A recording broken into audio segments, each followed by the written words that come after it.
Banyak juga pertanyaan dari pembaca Diswe mengenai mengapa kalau saya menulis istilah Cina, saya menulisnya dengan kata Tiongkok.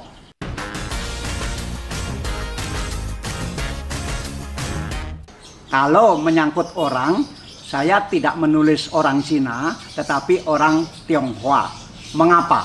Banyak sekali pertanyaan dari pembaca Diswe. Itu sudah saya lakukan sejak kira-kira 20 tahun yang lalu. Sejak setelah masa reformasi. Kenapa begitu? Karena teman-teman saya yang dari masyarakat Tionghoa itu umumnya lebih suka kalau dirinya disebut Tionghoa daripada disebut Cina. Saya orang Tionghoa, saya bukan orang Cina.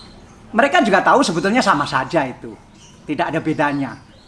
Nah, tetapi di masa lalu, di masa Orde Baru, itu ada stigmatisasi bahwa kata Cina itu lebih dikonotasikan ke isu-isu negatif.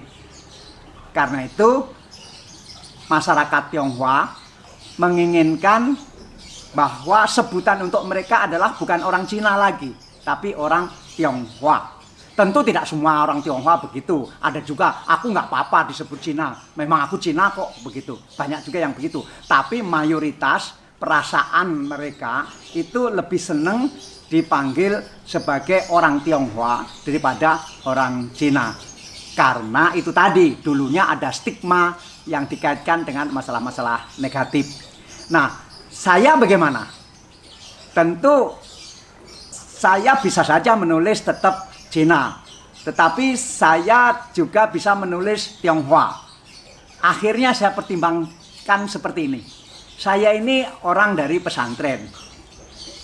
Dan sejak dulu saya diajarkan bahwa kalau memanggil seseorang, panggillah seseorang itu dengan panggilan yang dia suka. Atau sebaliknya, jangan memanggil seseorang yang orang itu tidak suka. Misalnya begini, Anda kebetulan tidak punya rambut, kemudian saya panggil, si botak, misalnya begitu. Anda kan tidak suka. Atau kebetulan saya punya teman gemuk, kemudian saya panggil, si gendut, begitu. Kan dia betul-betul gendut, bukan kurus. Artinya betul dia gendut. Tetapi ketika dipanggil, si gendut, mungkin perasaan dia tidak enak. Nah, kira-kira itulah prinsip saya mengapa saya selalu menulis istilah orang Tionghoa. Dan kalau RRC sebagai negara, saya menulis Tiongkok. Begitu. Memang ada kesulitan-kesulitannya. Misalnya, kalau menulis orang Cina, saya menulis orang Tionghoa. Tionghoa itu artinya orang Cina. Jadi orang Cina itu disebut Tionghoa, begitu. Nah, kemudian kalau negara Tiongkok disebut negara Cina, tetapi saya memilih menyebutnya negara Tiongkok. Tiongkok ini bukan bahasa Mandarin, di sana tidak tahu Tiongkok itu apa. Tiongkok ini sebetulnya bahasa daerah dari daerah Hokkien, tetapi karena mayoritas orang Tionghoa di Indonesia dari Hokkien, maka mereka menyebut RRC itu sebagai Tiongkok. Ya sudah, saya ikut saja Tiongkok. Saya tidak menyebutnya RRC, tapi RRT. Sama saja. Nah, jadi yang menyalahkan saya menulis Tionghoa dan menulis Tiongkok, yang menyalahkan itu betul dan saya salah. Tetapi yang membenarkan saya menulis Tionghoa dan menulis Tiongkok juga betul. Dan saya dianggap betul, ya sudahlah, terserah saja, begitu. Nah, yang sulit adalah kalau saya mau menulis masakan Cina. Apa masa ditulis masakan Tionghoa? Kan tetap Chinese food, begitu. Nah, ini saya minta saran kepada teman-teman Tionghoa. Kalau menyebut orang Cina, saya sudah biasa menyebutnya sebagai orang Tionghoa.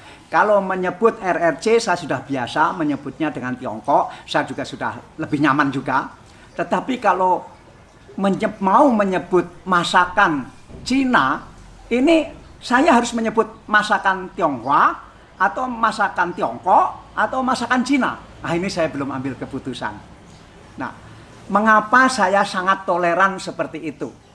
Artinya karena orang-orang keturunan Tionghoa ini lebih senang ditulis orang Tionghoa, ya saya menulisnya Tionghoa. Itu sebagai penghargaan juga kepada teman-teman dari masyarakat Tionghoa yang juga sudah menunjukkan perubahan, sudah lebih Indonesia sekarang. Misalnya begini, dulu mereka itu umumnya menyebut dirinya woman Chungworen, begitu. Nah, saya bilang sama mereka kira-kira 20 tahun yang lalu, mengapa kalian masih mengatakan woman Chungworen, sebuse nimen seiniren, begitu. Artinya mengapa menyebut sebagai orang Chungkwo? Kan mestinya orang Indonesia. Nah, menurut saya yang paling betul adalah woman seiniren huaren. Ini huaren, itu yang paling betul. Woman seini huaren. Nah, dan mereka mendengarkan itu dan mereka umumnya sekarang sudah berubah, tidak lagi menyebut dirinya woman Chungkworen, tetapi woman ini huaren. Nah, itu kemajuan sikap yang luar biasa sehingga saya juga harus mengapresiasi itu. Kemajuan yang lain di kalangan masyarakat Tionghoa adalah dulu mereka sering mengatakan woman cai kwokne, ceyang. Yang dimaksud kwokne itu ternyata Tiongkok. Nah, saya mengatakan kepada mereka, mengapa kalian mengatakan woman cai kwokne? Kan itu di sana kan bukan kwokne, di sana kan wai kwok. Karena woman te kwok jia se ini negara kita kan Indonesia.